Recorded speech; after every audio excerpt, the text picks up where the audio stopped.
Alrighty then. Looks like we're recording. I'm just going with that. Hello and welcome to question and answer number 194. I am your host, pannobhasa, and 194, of course, is not a prime number. It is, in fact, 2 times 97. This is my beverage. Only one beverage here. I'm pretty sure that 1 is not a prime number. 1 is just kind of a weird number that is kind of neither prime nor not prime, apparently. And this week has just been a very hectic week for me. I haven't really been able to relax much this weekend either, but we're gonna just power through this. So, I guess it's a good thing that we don't have a whole lot of questions, because then I can relax afterwards, be at leisure for a little while. So I think I'm just gonna dive right into this. It's too deep for waiting. I'm gonna just dive right in. And the first question is from Philalethes. And Philalethes says, are you aware that the Buddha was a popularly venerated saint in the medieval Catholic Church under the name Saint Josaphat? Look it up if you don't know already. It's fascinating. And I have already mentioned Saint Josaphat on these videos in the past, and it is somewhat of a technical fallacy that Saint Josaphat was really the Buddha, because Saint Josaphat is based on a previous life of the Buddha. So let's say I was Thomas Edison in a previous life. Not saying I was, probably wasn't, but let's just say it. I was Thomas Edison in a previous life. So to say that I was Thomas Edison in a previous life is not the same as to say that I am Thomas Edison. So the way the Buddha became conflated with Saint Josaphat, or sort of transmogrified into Saint Josaphat, who is on the Catholic calendar of saints. I think his feast day is in November or December. He's got at least 2 churches dedicated to him. One is in Sicily, I think, and one is in southern France. Also, before I get into the story, I have been told that there is a monastery, a Catholic monastery in Germany somewhere, that has a shrine to all of the saints. And at the shrine to Saint Josaphat, they've just got a Buddha statue, just the Buddha sitting in meditation, representing Saint Josaphat. But again, technically speaking, the Buddha and Saint Josaphat were not the same person. So what happened was, you have what are called Jataka stories. The Jataka is one of the texts in the Pali Tipitaka. Mainly, I'm pretty sure that the only canonical part of the Jatakas are the verses. The actual stories are technically commentarial. So anyways, I don't even know for sure which Jataka story wound up with Saint Josaphat becoming canonized as a saint. But there was the Jataka stories, at least some of them, when the Muslims conquered northwestern India, they liked the stories. They liked some of the stories, which then got translated into Arabic. And the word bodhisattva, apparently they weren't going with Theravadan Jataka stories, or the Pali Tipitaka, because by the time the Muslims invaded northwestern India, Theravada had pretty much migrated or been pressured southwards into South India and Sri Lanka, and also parts of Southeast Asia. So it was a different school of Buddhism's version of the Jataka stories that had these stories that some of the Arab traders, Arab scholars liked them. They translated them into Arabic, and the word bodhisattva was translated as bodhisaf into Arabic. So then these stories move westwards across caravan routes. And I've read that by the time it got to, I think it was like Georgia or Armenia, it became like, Lodisaf.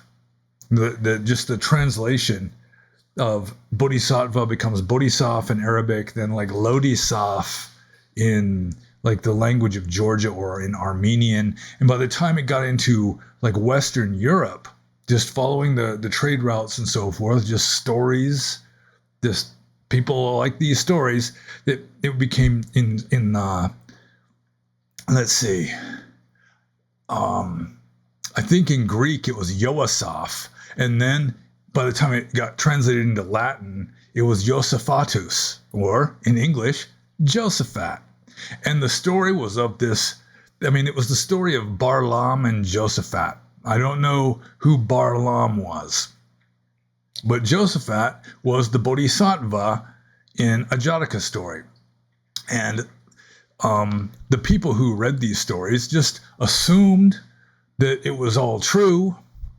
And this Josaphat was so wise and so virtuous, they assumed he had to be a good Christian. And so this Josaphat, from a Jataka story that was translated and migrated from India into Europe, he was canonized as a saint by some medieval pope. And as I say, his feast day is in November or December. He's got at least 2 churches dedicated to him. But again, it's not really the Buddha, because it is the Buddha in a previous life. So, also the Buddha has been identified as the man in the moon, which is also due to a Jataka story. In this case, I've read the Jataka story. It's the Sasa Jataka, or the hare Jataka, Hare, like a rabbit, where in a previous life, the Buddha was a wise rabbit, and he was rewarded. I won't tell the whole story, but he was rewarded by King Saka, king of gods, who squeezed the juice out of a mountain and drew a figure of a hare, a rabbit, on the moon. So, in the tropics, you kind of see the moon sort of sideways, so that the man in the moon, he's got like, if you look at the face on the moon of the man in the moon, he's got like 2 streaks coming out of one eye. Those are the ears of the rabbit. You just kind of turn it sideways. It looks pretty much like a rabbit. And that was also the Buddha in a previous life. So not only is the Buddha considered to be a Catholic saint, he's also the man in the moon. Let's see.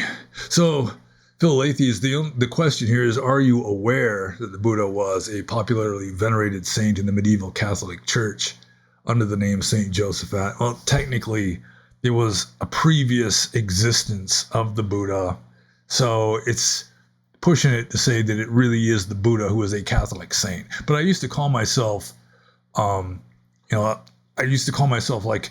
Fray Pannobhasa de las Tres Ratanas.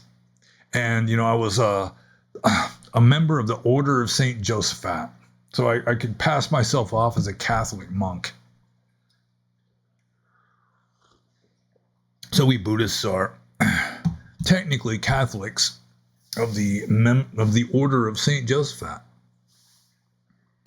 So I guess I'm just going to move on to the next question here. This is from Maitreya Buddha.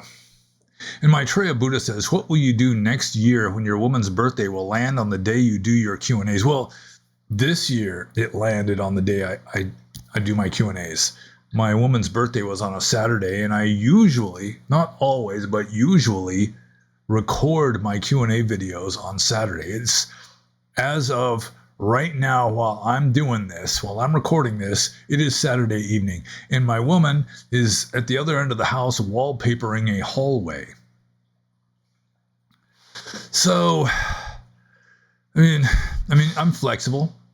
I can do these Q&A videos on Saturday or Sunday, but there may be some real disruption in my schedule coming up, because I kind of mentioned in a previous Q&A that I may be getting another job soon. That is still a possibility. And if I get that job, I'm going to have weird hours. So I'm going to be working weekends sometimes. I'm going to have weekends off sometimes. And I'm going to be doing day shift sometimes. I'm going to be doing night shift sometimes. And so it's going to be weird. I may have to like record some of my Q&A videos like on a Thursday or a Friday. I'm not exactly sure. I think Sunday, Monday is one of the shifts. And then Tuesday, Wednesday, Thursday is a shift. And then Friday, Saturday. So it'd be alternating 4-day weeks with 3-day weeks. So I think I'm pretty sure that all the time I'll have Saturday or Sunday off, but the hours are just going to be like kasplooey. I mean, there's no telling. I mean, I'm going to have to start doing it, assuming that I do start doing it in order to find out exactly how this new schedule is going to work. But no worries. I won't be making you guys get up at 5 a.m. to watch these videos. So you have no need to have concerns on that score. And I'm just going to move on to the next question. This is kind of an interesting one. I mean, it's a very compound question. I mean, you could tease a number of questions out of this question. This is from Jeffrey.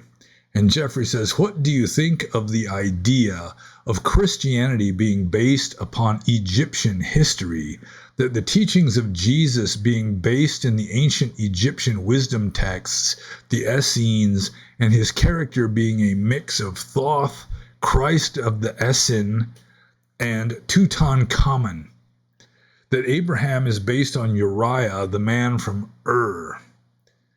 So that's quite a number of questions here. Let's just kind of separate them out a little bit. Let's just tease these apart, if you will. Let's see. His character being a mix of Thoth, Christ. Okay, that's a different one. Let's just tease that one out. And that Abraham is based on Uriah, the man from Ur. Okay. So technically this could be multiplied into 4 questions, which is transgressive. But let's just wade into this because it's all like this big lump question that's just sort of inchoate, if you will. So the first part of this question, what do you think of the idea of Christianity being based upon Egyptian history?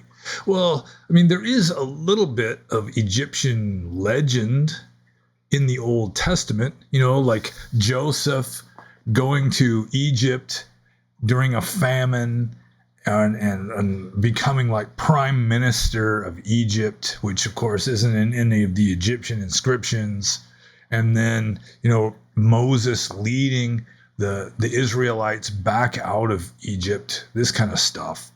So also Israel and Judah, the kingdoms of Israel and Judah, which were approximately where the nation of Israel is today, they were under the Egyptian sphere of influence a lot of the time. That sometimes they were under like the Assyrian or like Babylonian, like they were like a satellite of Assyria or Babylonia. Sometimes they were like a satellite of Egypt. And in their more prosperous times, they were just kind of like a neutral buffer state in between these two regional powers, Egypt and whatever Mesopotamian power happened to be like the power at the time.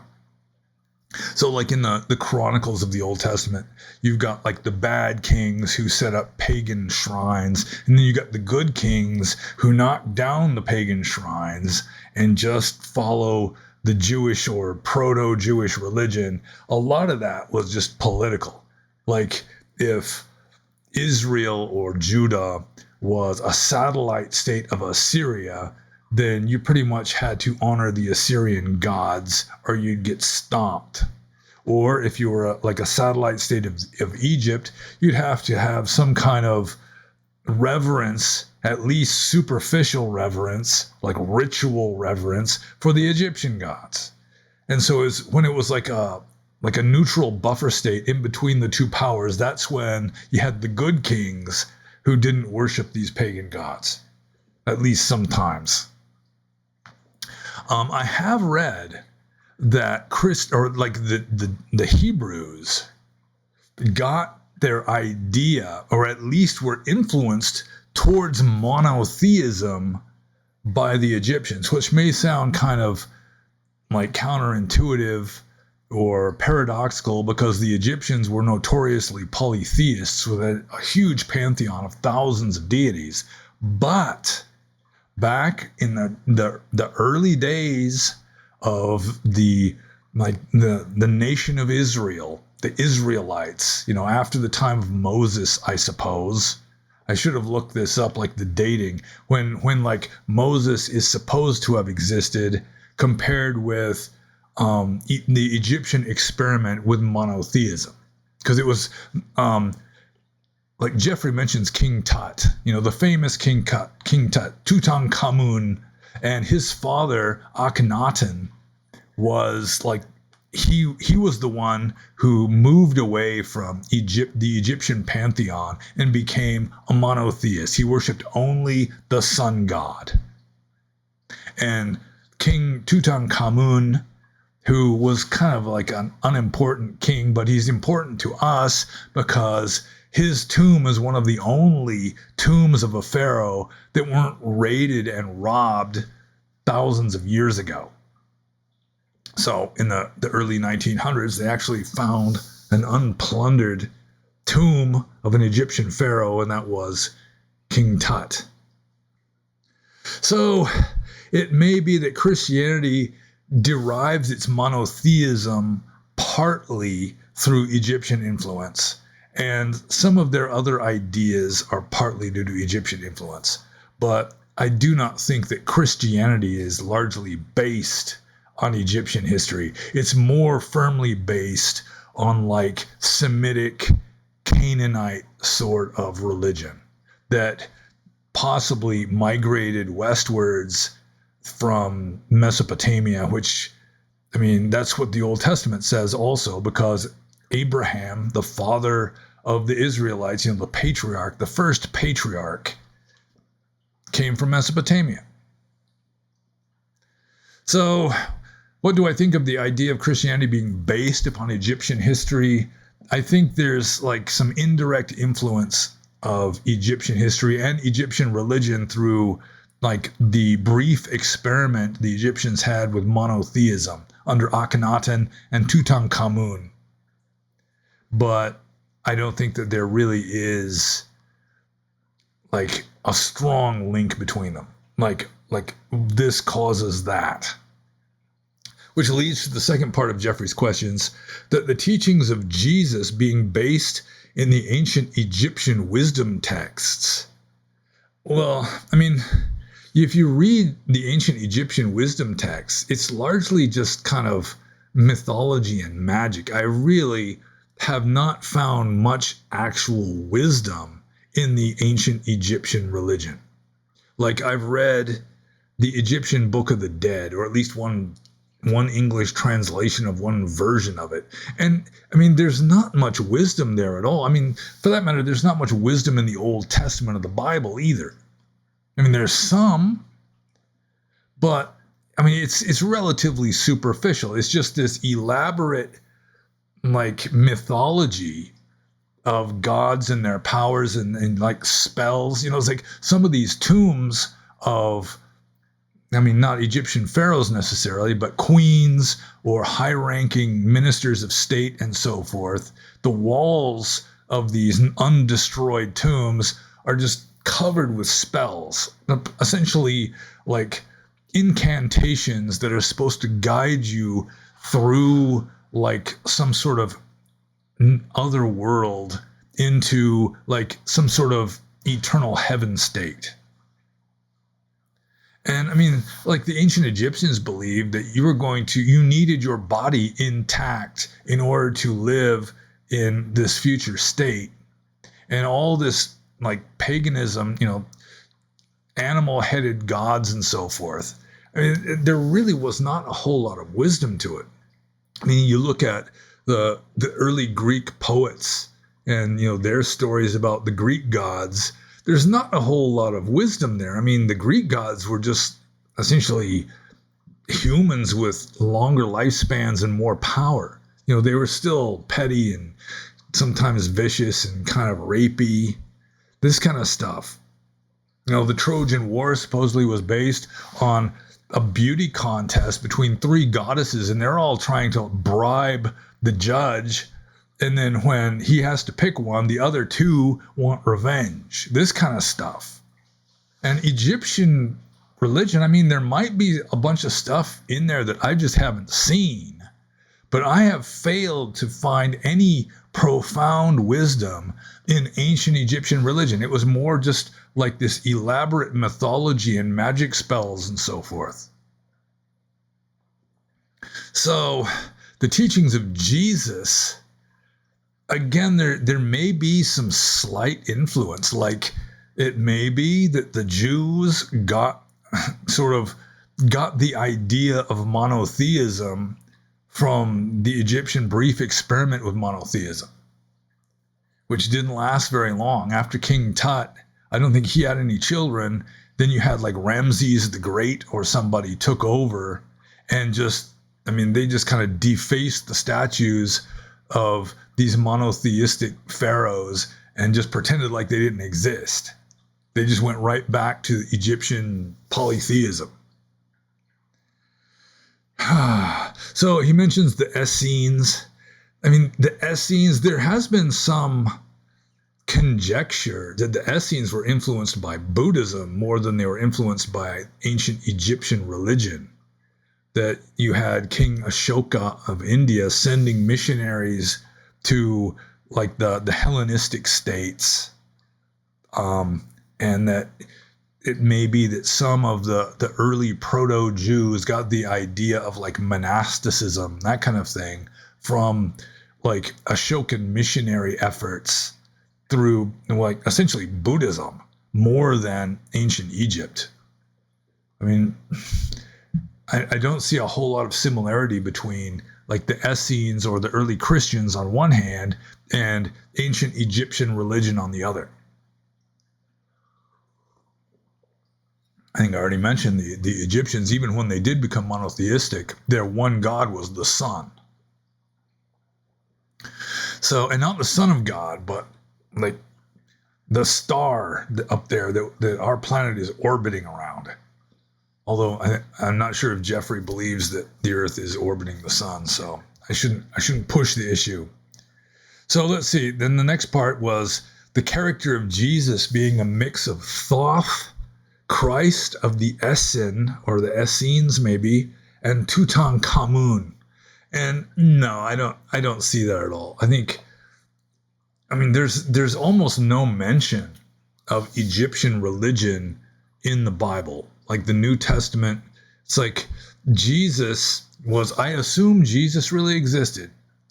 And I would also accept that some of the details of the life of Jesus and the teachings of Jesus may be conflated to some degree with other teachings, especially John the Baptist. I think John the Baptist was like the spiritual teacher of Jesus. Jesus, I think I've mentioned this in the previous Q&A. Jesus, probably Yeshua, was a carpenter's son living in this small town of Nazareth north of Judea.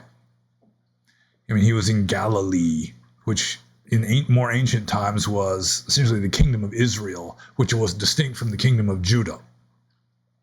But he was spiritually oriented. He was not satisfied being a carpenter. He hears about John the Baptist as a great teacher, and he goes and joins John the Baptist's spiritual camp or whatever. And while he is there, the Spirit of the Lord descends into him like a dove. In other words, he has some kind of profound awakening experience. And then when John the Baptist gets thrown into prison, Jesus becomes the leader of the group. But Jesus kind of went his own way. He took some of the disciples. There is some disagreement in the four Gospels with regard to how Jesus got his apostles. Like, I think it's in the Synoptic Gospels where it says Jesus is just walking along and he sees some fishermen mending their nets and he just says, "Follow me." And they just get up and follow him. But more realistic is hints, at least in the gospel according to John, that some of his apostles, at least, like Peter, were originally disciples of John the Baptist. They met at John the Baptist camp, and then when John the Baptist was imprisoned, Jesus decided not to just stay out in the desert, but to go into the towns and preach the gospel. Some of these previous disciples of John the Baptist became his first apostles and followed him. So, let's see here. Yeah, I don't think there's a whole lot of thought. I mean, there can be like indirect cultural things that are just slight, in my opinion. I don't know who Christ of the Essin is. I mean, Christ is based on a Greek word, Christos, which just means anointed, and is like the Greek translation of the word Messiah, or the original Hebrew of the word Messiah. You know, the anointed. The king of Israel, king of the Jews. And Tutankhamun, again, I mean, he was really like an insignificant pharaoh. He died as a teenager. He didn't accomplish very much. So yeah, I don't think he really made much of an impression 1,300 years later during the time of Jesus of Nazareth. You know, just the Egyptian experiment with monotheism may have influenced Hebrew monotheism. That's about as far as it would go, in my opinion. And Tutankhamun was one of these monotheist pharaohs. But he lived like over 1,000 years before the time of Jesus. So, yeah, I think the character of Jesus was pretty much the character of Jesus that was glorified when he was considered to be the Son of God, especially in the Gospel of John, where Jesus is the creator of the universe. He is the Logos.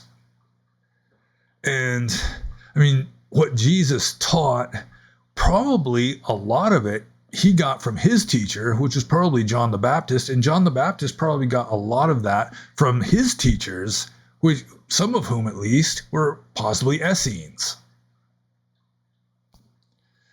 So let's just move on to the next part of this question. Abraham based on Uriah, the man from Ur. Well, the only Uriah I know in the Bible is Uriah the Hittite, who lived during the time of King David. You know, he was the husband of Bathsheba, of Bathsheba Gate fame. So, yeah, I don't think that Abraham would be based on that Uriah, especially because that Uriah wasn't even considered to have come from Ur, but from like Hatti, the kingdom of the Hittites, which would be centered in what is now Turkey. So, I mean, Abraham as the patriarch of the Hebrews and essentially the Arabs also. You know, the Arabs were Ishmaelites. You know, they're also descended from Abraham. Yeah, I think it might be just a coincidence that Uriah in the Old Testament has the same two letters at the beginning of his name as the city of Ur in Sumeria. Yeah, I mean, either that, there's just a different Uriah that I'm unaware of. But I'm pretty sure the only famous Uriah in the Old Testament would be Uriah the Hittite, who King David gets killed because he was a soldier in King David's armies, so that King David could mess around with Bathsheba and marry her after she became a widow. So, yeah, who Abraham is ultimately based on, that I don't know. That's just lost in the mists, the murky mists of time, ancient prehistory. So, I guess I kind of answered the multiple compound question there as well as I am able. And so I'm just going to move on to the next one. This is from Siovach and Sipad Zidana. And Siovach and Sipad Zidana says, excuse me, he didn't do that. Siovach did not cough. Siovach and Sipad Zidana says, You say the good and bad have to cancel out, but can you tell me how that would work for what the Buddha calls blameless pleasure of the jhanas? The first three jhanas come with immense pleasure, and there are seemingly no downsides whatsoever if it is blameless. It makes the idea of it all balancing out seem at least not to match with the Dhamma. Well, first of all, the first three jhanas don't necessarily come with immense pleasure. I mean, you are able to experience pleasure and pain up until you get into fourth jhana. And then, I mean, the pleasure and pain is just physical and not mental in third jhana, if I remember correctly. I mean, if I just remember what it says in the texts correctly. So, I mean, there is piti, which is a kind of like, sometimes it's translated as rapture. I mean, it could be a sort of like pleasurable interest or enthusiasm, that kind of thing.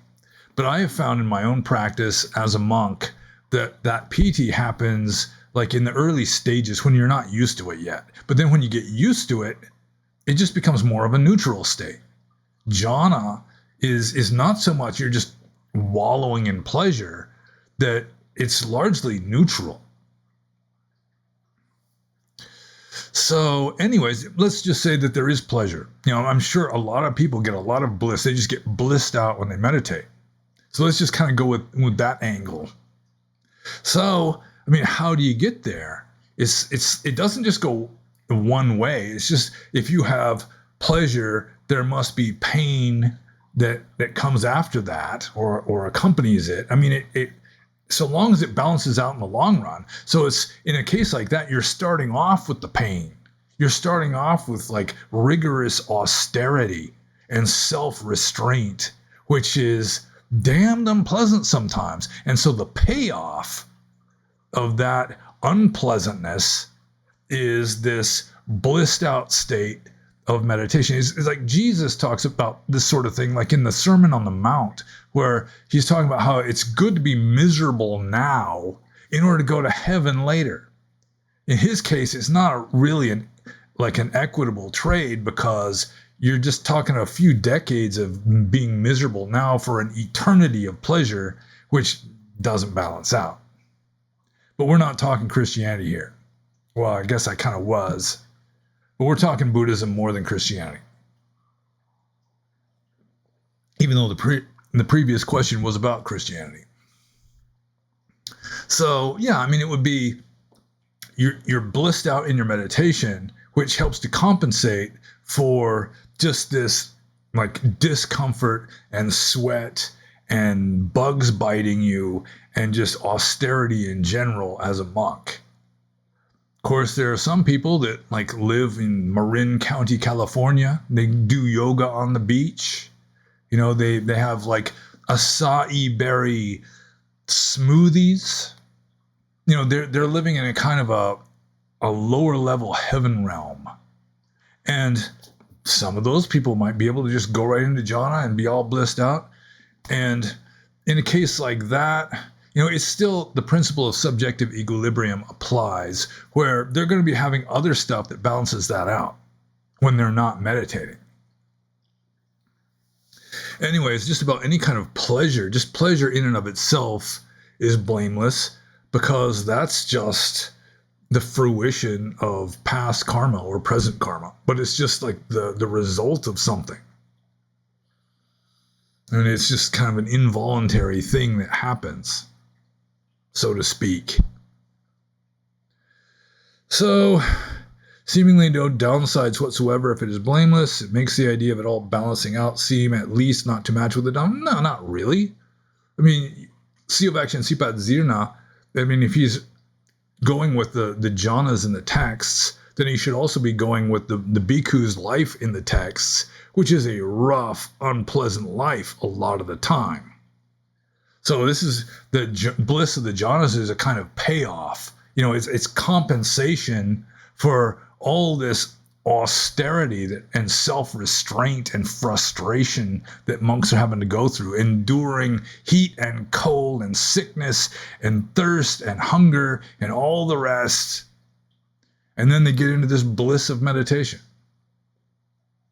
So it could still be said to balance out. And like I said, even if you get into these blissful states, I mean, if you're really good at it, I mean, you get used to it and it just becomes neutral. So I'm just going to move on to CO of Action, Supat Zidana's next question here. Please make the best argument you can that idealism is true and that there is nothing outside of conscious experience that actually exists. I'm curious why you think what we can experience is all that actually exists. I know the alternatives are also not provable, but I'm curious for the case of idealism itself. Well, there's various ways you could approach this. Sort of like Immanuel Kant. Immanuel Kant was, I can't remember exactly what kind of idealist he is called, because he didn't deny that there's physical matter. He's just saying we can't know it. We can't possibly know that physical matter, even if it does exist. All we can know is mental states. And so, it's just kind of like this assumption that there's physical matter out there. But his successors, like Schopenhauer and Hegel being the two most famous, I mean, it was like, it's redundant. I mean, it's unnecessary. It doesn't even do anything really necessarily. I mean, whether there's matter out there or not, our experiences are exactly the same. Because, I mean, all we really know is mental states. So it was like the German idealists of the 19th century, mainly. I mean, it just seemed redundant. It was like, why even bother like discussing it when, I mean, it's so problematic. You can't possibly prove it's there. Might as well just assume it isn't there. It's like Occam's razor. It just simplifies things. And also it simplifies things like psychic powers, or not even psychic powers. I mean, how does your consciousness like control physical matter through your nervous system even?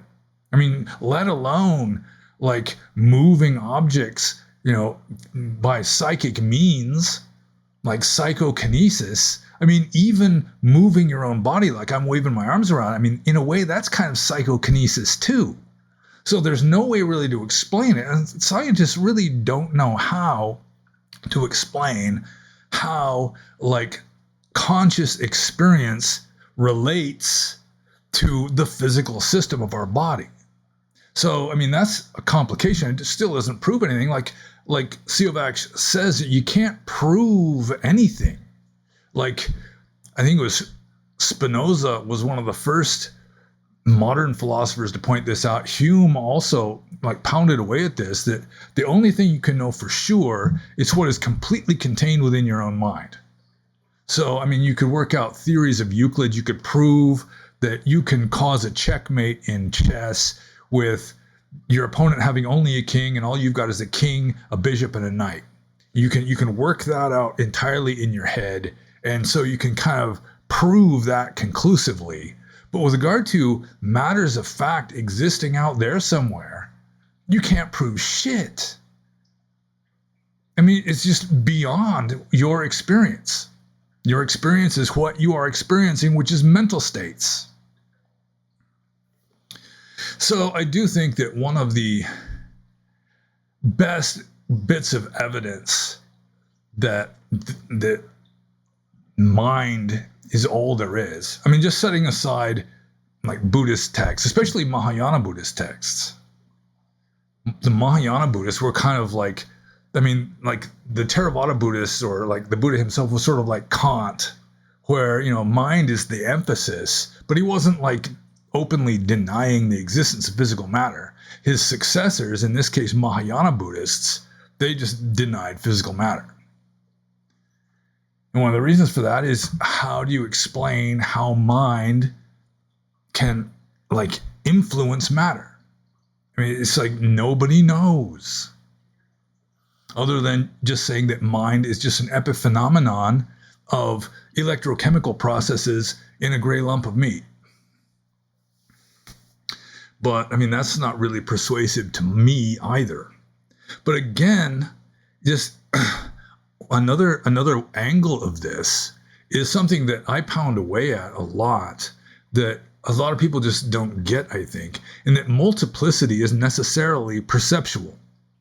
Any kind of variation, any kind of difference is necessarily an artifact of perception.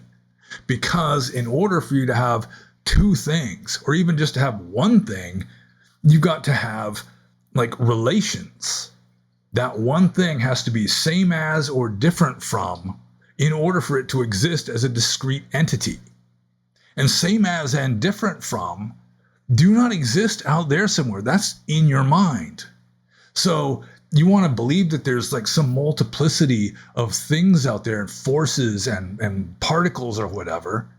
I mean, it's not really possible. What people are doing is they're trying, like a scientist is trying to understand the universe if there was no human mind there. Just originally, like modern science was trying to see the world the way God sees it, but that kind of has fallen by the wayside. So you just want to know what's really there. But what's really there, what they're trying to do is dismiss human perception and then sneak it back in through the back door. Because you can't, I mean, without human perception, it's just void. And any kind of multiplicity, I mean, I've pounded away at this, but I don't think I'm very persuasive. Any kind of multiplicity requires relations. It requires perception to differentiate. And without perception, there is no differentiation. Without same as and different from, which don't exist out there but are artifacts of perception, there is no same as or different from. It's just void.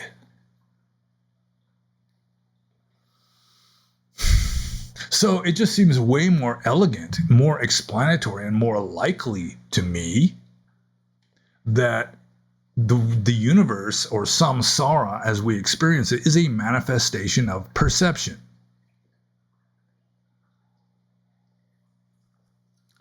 Sweet tea. You got to drink it in the South. The machine at work in the break room ran out of sweet tea last week, and just all hell broke loose. But I digress. So there was something else I was going to say with regard to this, but now I can't recall what it is. So, yeah, I guess I should just move on. And this is the third question from Siovakshan Sipad Zirna. He says, please analyze the karma of Epstein. And technically that's not a question. There's no question mark at all. It's a request, but let's not quibble. Please analyze the karma of Epstein. And he's talking about the famous Epstein who had the little St. James Island and the teenage girls performing massages on wealthy celebrities and so forth. Karma of Epstein. I mean, in a way, he's kind of like a human Mara figure. And I mean, I should elaborate. I mean, I should kind of be a little more specific that Mara, it's the Buddhist devil, so to speak. I mean, he's not really the god of evil. He's called Mara the evil one because in a way he is the god of samsara. But Mara, he's not in hell. He is in a high heaven realm with his 3 voluptuous daughters. He's living in the highest heaven realm of the sensual sphere. And so some beings, they just have like this very hyper-samsaric, sensual success kind of momentum going, which is their karma. I mean, that's part of their karma anyway. It's like, how do you get to be a rock star? How do you get to be a king? It's you just have this karma that leads you into this realm of plenty and not necessarily satisfaction, but sensual pleasure and so forth. This relative power, wealth, that kind of stuff. That he was born into that and had this momentum going of sensual pleasure. I mean, he liked girls, apparently, including teenage girls. And that, I mean, there are some people who argue that most of the dallying with teenage girls wasn't so much for blackmailing like celebrities or politicians, but he just was into them himself. But even so, I mean, with regard to the blackmailing and him being a Mossad agent and all that, a lot of this is just conjecture. A lot of it is just kind of lurid imagination. And I don't know where fact and lurid imagination, I mean, what is the dividing line with regard to Epstein, Jeffrey Epstein? Well, I mean, he was really, I mean, he had supposedly, I remember when they first raided his townhouse in New York City, I think it was in, they talked about having this, like seizing a video library. And I mean, whatever happened to that? I mean, that just disappeared. That probably got just erased, burned, whatever. I mean, assuming that it even existed. So, I mean Epstein, I mean, there've been lots and lots of Epsteins. I mean, there have been like kings and rock stars and lots of people who have just been doing all kinds of, like the Medici. You go back to like Renaissance Italy, a lot of those politician types. I mean, they put Epstein to shame. There's stories of like the Medici having like these pleasure barges on a river between two political jurisdictions, so that they were in like a legal no man's land, and they'd be like molesting nuns or like torturing people for entertainment on these barges. This kind of stuff. Roman emperors. I mean, there've been no shortage of just sociopathic kings and so forth that could just do whatever they want, like Caligula, for example. I mean, some of the stuff about Caligula may be exaggerated, but even if 20% of it turned out to be true, I mean, Caligula was way beyond Epstein. So, I mean, like some of these kings, I mean, they see some teenage girl that they like or a teenage boy, it's just like, bring them to me. And there's nothing anyone can do. He is the law. So, yeah, Epstein was pretty much along those lines. I mean, what he was doing that was like with regard to blackmailing and that kind of stuff, I really can't say. Some of it may have been going on for all I know, but still, just because people are saying it on social media doesn't necessarily mean that the thing is true. Or that he was like a Mossad agent. Maybe he was. I can't know for sure. But just think of Mara in like Buddhism, or some of even the kings in the Buddhist time. Even the Buddha himself, before he renounced the world, he lived in just according to the legend, he had 3 palaces, and only beautiful young women lived in these palaces with him. Harems of beautiful dancing girls. Probably some of them teenage, because back then it wasn't considered to be that outrageous of a thing. You know, some of the Pali Suttas is describing a woman at her peak of attractiveness. It's describing a woman that's like 15 or 16 years old. So, I mean, there have been so many Epsteins, and it's just like Mara the evil one. I mean, what kind of karma got him to be like overlord of samsara, so to speak, overlord of the sensual realms anyway? Trying to lure people away from enlightenment. So, yeah, I mean, you can't really analyze the karma of someone you don't know very well.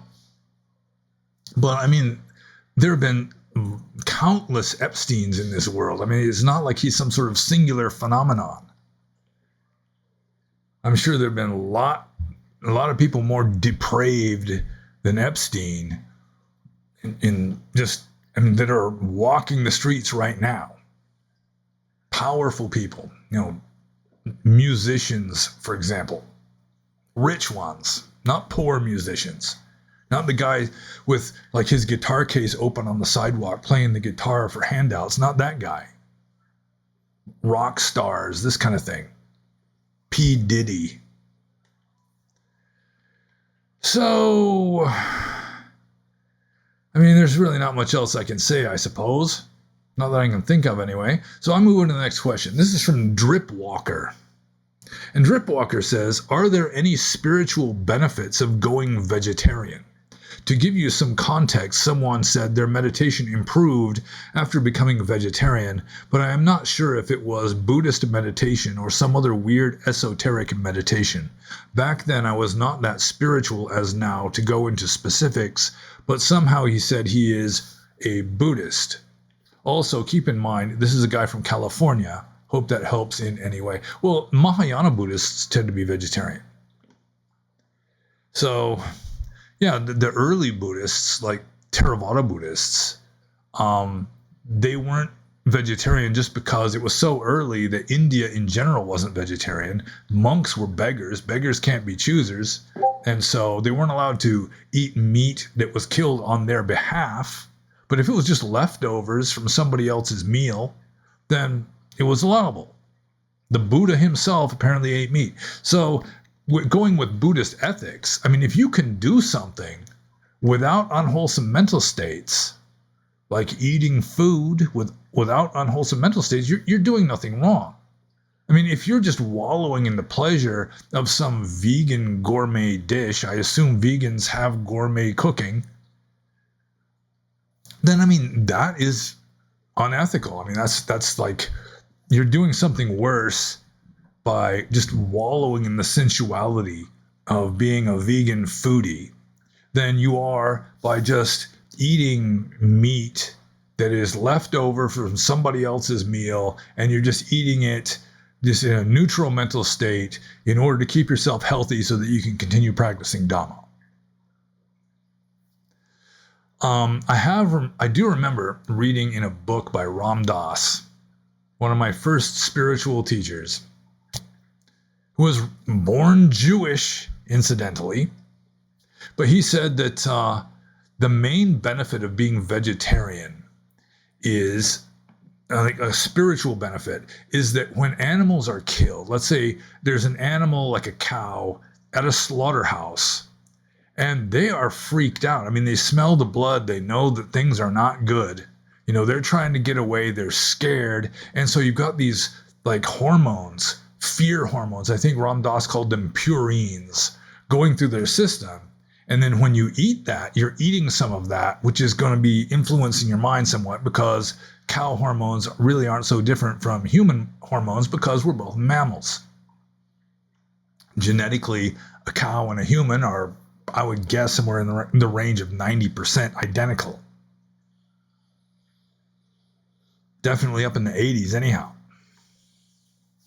So from the point of view of Ram Dass anyway, that would be the main spiritual detriment of eating meat, is you're eating these like chemicals that can influence your mind. And like going with like yoga, you've got 3 different kinds of food. You've got like sattvic food, which is like dairy products, fruits, grains, nuts, this sort of thing. Then you've got rajasic food, which causes like increase of passion, and that would be meat and also like spicy food. And then you've got tamasic food, which leads towards darkness and lethargy, and it would be like stale or like food that's kind of going off. I had one, I think he was like a Ayurvedic kind of guy in California, said that mushrooms are tamasic. You know, they just, they grow in the darkness and shit and this kind of stuff. I was thinking maybe blue cheese, maybe something like that might count as tamasic. But meat would be rajasic, which would increase like the amount of passion in your system if you go with, like yogic interpretations of the influence of food on the system. But I mean, the Buddha ate meat. Jesus apparently ate meat. Most Tibetans, like living in Tibet, have eaten meat because crops just don't grow very well on the Tibetan plateau. So I mean, it is possible to become enlightened while eating meat. It's just that it could be, it could have like subtle influences on like your your mind or your system. But also, I think the main detriment of eating meat is people that feel like it's wrong somehow and do it anyway. And if you feel like it's wrong and you do it anyway, then there's just going to be like this guilty conscience kind of stuff that is going to interfere with your practice. So, I mean, if you think eating meat is wrong, deep down you have like trepidation or doubts about whether it's cool to be eating meat or not, then maybe you should avoid eating meat. I mean, when in doubt, avoid the situation, from a moral point of view, if possible. But, I mean, from the point of view of early Buddhism, killing is wrong, but eating meat is not. And then, of course, you've got modern people saying, well, if killing is wrong and you're eating meat, you are endorsing killing. But Buddhist ethics do not work that way. I mean, even a lot of Western Buddhists just cannot wrap their head around the idea that Western utilitarian ethics, modern Western utilitarian ethics, are not the only valid ethic to go with. And from the Buddhist point of view, it's just subjective. If you can do something without unwholesome mental states, you have done nothing wrong. It's just that some things are very difficult to do without unwholesome mental states, like attacking somebody, telling lies, this kind of thing. So I guess I answered that question. I'm just going to move on to Dripwalker's second question, which is kind of a follow-up on the first one. He says, what kind of meat do you eat? And, I mean, I'm not really fussy. My woman might argue that. She was going to cook up something with eggplant in it today, and I told her, eggplant's better if you fry it and not, like, put it into curry, because it turns into this mush when you put it into curry. So then she just kind of thought that I was being fussy. But, yeah, I mean, I eat pretty much all kinds of meat, although I've never really liked pork all that much. Possibly I was like who knows, there was some sort of pig taboo in my culture in a previous existence. Who knows?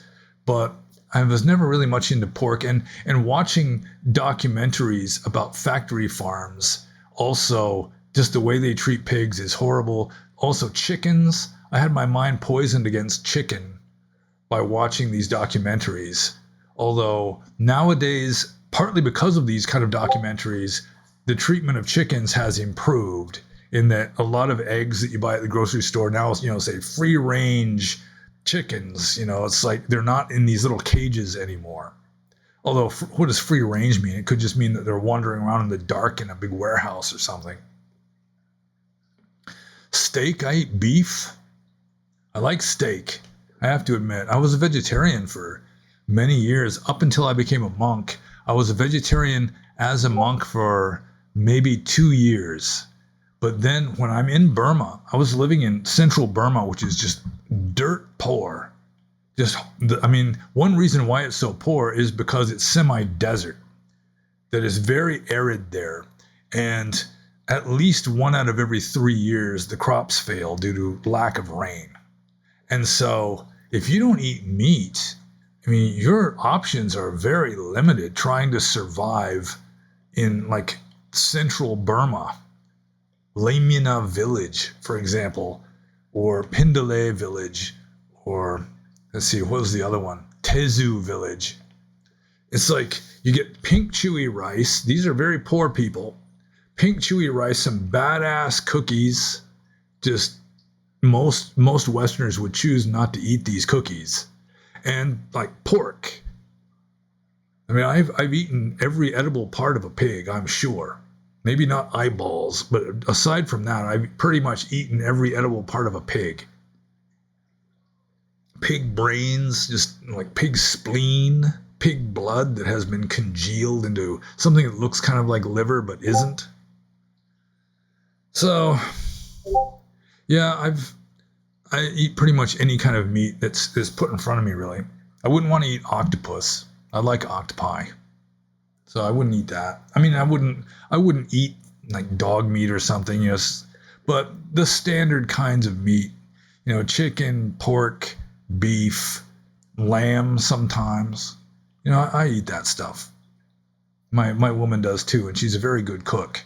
She makes steaks that are just to die for.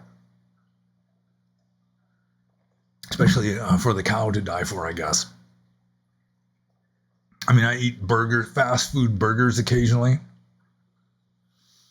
Just the other day at work, we got a safety snack, which was like Zaxby's chicken sandwiches, and I ate mine.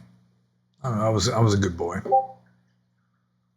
So anyways, I just eat meat nowadays, and fish. Even when I was a vegetarian, I was a vegetarian from my teenage years up until I was a monk for like 2 years. So it was like 10 years that I was vegetarian. But still, I would eat like invertebrates, like shrimp, that kind of thing. And I suppose maybe I can see if we can get this computer to stop making the beeping noises, because somebody is beeping away on Discord. So let's just go like this. See if this works. Okay. Yeah, I don't hear it anymore. I'm on the ball. I've got what it takes. So I guess I should just move on to the next question. This is from Dhamma River. And Dhamma River says, what are your thoughts on the 22 Sri Lankan monks caught at the airport smuggling drugs? Well, I'm not surprised. I have mentioned more than once in these Q&A videos that Sri Lanka has probably the highest proportion of crooked monks of any Theravada Buddhist country. You're going to find them anywhere you find Theravada Buddhist monks, pretty much. But still, in Sri Lanka, it's just mainstream that you can see in like some big city in Sri Lanka, like Colombo. You can see a monk just walking down the street with a briefcase who has a job. He's earning a salary, this kind of thing. In fact, I knew this one American monk who told me that he had a teacher who was a Sri Lankan monk who said that even having sex is allowable for monks so long as they practice coitus interruptus, the sin of onan, which is just nonsense. But you're going to find crooked monks in Thailand. You're going to find crooked monks in Burma also. Just because somebody is ordained as a monk doesn't necessarily mean that they are a saint or a saintly person. A lot of like Asian people who are ordained as monks, just who are born and raised in a Theravada Buddhist culture, they'll become monks not because they have like a vocation, like a spiritual calling, but just because they want to live an easy life, or they want the free education of a monastic university. They want higher social status. They don't want to be a subsistence farmer working their ass off to eat crappy food when they could just be a monk sitting around having good food handed to them.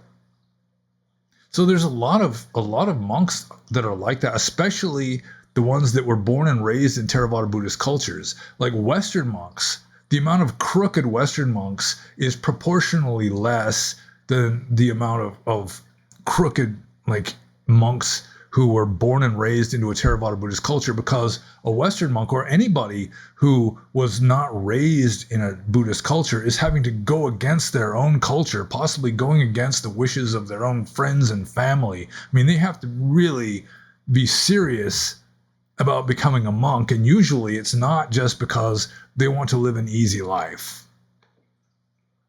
They were jilted at the altar, and so in disillusionment, they just join a monastery. One of my teachers was like that. Or maybe he wasn't jilted at the altar, but he told me he was one of my first teachers. He's my first teacher of monastic discipline, who said that he became a monk because his girlfriend dumped him, and so he was disillusioned and joined the monastery. Another one of my teachers told me that he became a monk just because his family was poor subsistence farmers living in some remote, arid village. So they just decided they wanted to live an easy life. So with regard to these 22 Sri Lankan monks, I mean, I know little more about the situation than what is right here in this question. It was in the news a few days ago. 22 Sri Lankan monks were arrested for trying to smuggle some god awful amount of cannabis into Sri Lanka. I mean, it was a lot. I don't remember how much it was. I think it might have been more than 100 pounds. It was a lot. But for some reason, this reminds me of a story somebody told me about. Of There was a monastery in Montreal, Canada, where they brought over. It was like 12 novices. I think they were from Sri Lanka, and so they invite these 12 novices to live at this monastery in Toronto. I think it was Toronto or Montreal. I don't remember which. And as soon as they got the Canadian equivalent of a green card, every single one of them dropped out. Because, I mean, that was it. I mean, they just wanted to live in Canada and have like an easy, comfortable life. But there are I mean, I've told some horror stories. I mean, I don't want to really poison people's minds against the Sangha, because there are really wise, saintly monks also. I mean, it's sort of like the situation in Burma, especially. I have the most experience with Burma. It's like medieval Europe when it was Catholic. It's like in medieval Catholic Europe, you had some genuine saints, and the lay people just had unquestioning faith in their religion. But the clergy as a whole tended to be pretty damn corrupt. And that's the way it is in Burma, and it may be even worse in Sri Lanka. There are some reform movements in like the forests of central Sri Lanka where you've got serious monks again. But most of the monkhood in Sri Lanka is just kind of degenerated. It's due to largely cultural reasons and just human nature, anthropological reasons. And so new monks that are joining the Sangha, they're just following along with what the other monks are doing. And so they just follow along with corruption. And so the corruption is perpetuated or gradually gets worse because it's easier to go downhill than uphill. But there are wise, good, saintly monks out there too. And I'm just going to move on to the next question. This is from RFS. And RFS says, at what point in time do you think the majority of Theravadan monks began handling money? And it's hard to say, but I mean, it just reminds me of the canonical story of the Second Council. It's like the last chapter of the Vinaya Chulavagga in the Vinaya Pitaka of the Pali Tipitaka. It's the canonical history of the Second Council, which happened about 70 years after the time of the Buddha's passing from this world. His parinibbana, his final enlightenment. And according to the story leading up to the Second Council, like 70 years after the time of the Buddha, you had this monk from the West, like a proto-Theravada monk, who travels east into like Mahasangika territory or proto-Mahasangika territory in like further east in India. And there had been some sort of donation event. And so the monks were divvying up the money. And so they offered this visiting monk from the West his share of the money, and he refused to take it. And this offended those monks, and it started this kind of a legal battle between the monks of the West and these Eastern monks over whether or not monks should be allowed to handle money. And I mean, it's right there in the text. It would be odd that the Second Council would really be over the issue of whether monks are allowed to handle money, considering that it's right there in the Patimokkha rules that it is strictly forbidden for monks to handle money, except under very rare circumstances. For example, you find a wallet or some money lying on the ground inside the monastery precincts. It is your duty as a monk to pick up that money and like put it somewhere safe so that when the owner comes back for it, it can be returned to him. I mean, it's your duty to handle money then, but it's not your money and you're not going to do anything with it other than put it somewhere safe so the owner can get it back. So it is kind of strange that according to the Theravada Polytipitaka, monks had already started, like entire monasteries had already started handling money within 70 years of the time of the Buddha. Or, I mean, some people would say 100 years, but within a century of the Buddha's own time, ancient India, apparently monks were already starting to handle money, because it's just one of those things that a lot of monks, they just can't resist the temptation. I remember one time I was living at a school monastery near Mandalay. I was a junior monk at the time. I'd only been a monk a few years. And some Sri Lankan monks came to visit. And one of the Burmese monks told them that he doesn't handle money. He's very strict in his Vinaya. He doesn't handle money. And the Sri Lankan monks just stared at me in amazement. And it's like, how do you manage? It's like, how did the monks in the Buddhist time manage? I mean, for one thing, if you follow the rules strictly, people have more respect for you, and they're more eager to support you. Not that that's why you shouldn't handle money. You shouldn't handle money just because monks aren't supposed to handle money. But it's just like this side effect. It's like good karma. It's meritorious to follow the rules, and you just wind up more fortunate because of it. But when monks started handling money, it's hard to say. Fairly early on, it seems. Although even in the Buddhist time, money was kind of an innovation in India. Money was sort of a new technological advancement in India, Indian society in the Buddhist time. I mean, it had been around a little bit. It was still kind of like, hadn't been fully worked into the system. There's probably a lot of barter and so forth still going on as like mainstays of the Indian economy in the Buddhist time. But it's hard to say. I mean, probably you had monks even in the Buddha's own time. I hope a tiny minority who are already like handling money. And maybe a few even good monks were handling it a little bit before it became against the rules. You know, even an arahant was at least he was like responsible for the making of one rule, where there was this enlightened monk who would go for alms round like once a week, something like that. And then he would just save his leftovers. He'd dry the rice out in the sun so it would keep, and then just eat that for the rest of the week. And then the Buddha said, no, you're not supposed to do that.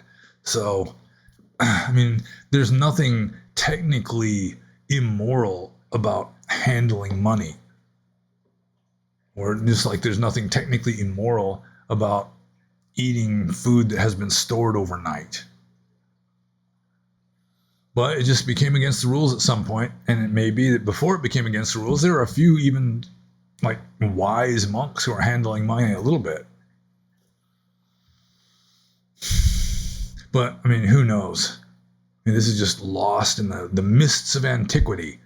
And I'm going to move on to the next question. This is from PSA. What is the sound of one hand clapping? PSA is a wise guy. And it's a question that technically has no correct answer. And PSA can't hit me with a stick if I answer incorrectly anyway. So I'm moving on to the next question. PSA's second question. Can an animal make merit if it circumambulates a Buddha statue 3 times? For example, if you take a dog for a walk with you around a Buddha statue 3 times, does it help the animal come out of the animal realm faster? And probably not. I mean, the dog just hanging out with humans probably helps them to get out of the animal realm more than the dog circumambulating a pagoda or a shrine or a Buddha statue. I had a conversation with a monk, a friend of mine in Burma, back when I was living at the school monastery near Mandalay, where I think, if I remember correctly, he was talking about how animals are stuck in the animal realm, partly because they do this demeritorious stuff without realizing it. Like a cow can walk through a monastery and just shit on the ground. And I was saying, I mean, the cow really doesn't even know it's in a monastery. It has no concept of being in a monastery. I mean, it hasn't done anything worse than if it shat on the ground right outside the monastery, or if it shat on the ground like in its own pasture. I mean, like morals, ethics in Buddhism is based on intention. So, I mean, if the cow is taking the shit with the same placid bovine mental states that it would shit anywhere else, it hasn't really done anything worse by shitting on monastery grounds than if it were like taking a crap out in its own pasture. And it's the same. I mean, for a dog to walk around a Buddha statue 3 times, it has no concept of what it's doing. I mean, there might be a certain empathy. You know, it might get a kind of subtle spiritual vibe from you if you have that kind of attitude when you're circumambulating, and then that might the dog might pick up on that a little bit. But there is something that dogs do that I think might earn them merit, and that's when a dog bows to you. You know, like a dog as an act of submission, I assume that, you know, it'll like put its paws out in front and just kind of like bow to you. And a lot of the time, especially when I was in Burma and I was a monk, and some scroungy village dog would do that, you know, it would like practically prostrate in front of me. I'd say, you get kudo point for that one. You know, kudo is kusala kama in Burmese. So, I mean, it's possible. I mean, if they really are, not necessarily because you're a monk, they probably don't have any concept of that. But, you know, they're considering you to be somebody that is, you know, like superior to them or higher than them, somebody that they kind of respect and trust, and then they're like prostrating in a way, kind of bowing to you, then yeah, I think that might be meritorious for that dog. I mean, even for a dog to just love you. You know, dogs have a purer love for their master than most humans have for each other. You know, you can kick your dog, you can abuse it, you can ignore it. The dog still loves you. It's just unquestioning, unconditional, really, so long as you keep feeding it anyway. So I do think that hanging out with humans can help dogs and other animals to get out of the animal realm, just because, you know, there's like this subtle infiltration of higher mental states kind of entering their world. But for a dog to just walk around a Buddha statue isn't going to get any more merit than the cow is going to get demerit from crapping on the ground in a monastery instead of crapping on the ground outside the monastery. It could be just like subtle empathic, you know, like uplifting mental states just from being with a human being that's having uplifted mental states. That would be much more likely. And I'm just going to move on to PSA's third question. Why are birth rates falling all over the world? Well, they're not falling all over the world. Sub-Saharan Africa is exploding with its population still. I mean, if you look at a map of like birth rates all over the world, with like bright red being the highest birth rates and like blue being the lowest birth rates. Most of the world is blue. Sub-Saharan Africa is just ruby red. Plus a few like undeveloped parts of Asia. Just a few, maybe Afghanistan, some area around in there might still have like a positive birth rate. But I think it's largely sort of like the comforts of modern society, modern technology. Part of it is that. I mean, in the West, it's like testosterone levels in men are plummeting. There could be some conspiracy. You know, it could be that something's getting put into our water, that kind of thing. Or it could just be that we're just kind of decadent. You know, it's like masculinity is frowned upon nowadays. It's toxic. So, you know, it's sort of like, and then of course, in like progressive liberalism or whatever you want to call it, which is pretty much global at this point, you've got feminism. You know, women, I mean, they want a career and all that. They don't want to get tied down with kids. I mean, when I was young, I didn't want to have kids, partly because, partly it's just this huge, like, karmic thing that, it takes a, like, heavy responsibility to have children. It's not something you should do lightly. Not just like animals that just, have sex and next thing you know, they got offspring. I was thinking about, the world is so overpopulated. Back in the 80s, when I was a young man, it was like, the overpopulation is people are going to be starving by the billions by the year 2000, this kind of thing, which never really happened. Technology, and also, ironically, the increase in carbon dioxide has increased the amount of plants that grow, which has largely staved off mass starvation and famine in this world. But also, I mean, it was like the Cold War was still going on in the 80s. You know, it's like, you don't know what the world's going to be like 20 years from now. It could be like this radioactive, like, nightmarish wasteland for all I knew. And there's still some of that. I think it's largely cultural, plus maybe if it's something besides the culture that's causing male testosterone rates to plummet, you know, their testosterone levels. I mean, that's probably a factor too.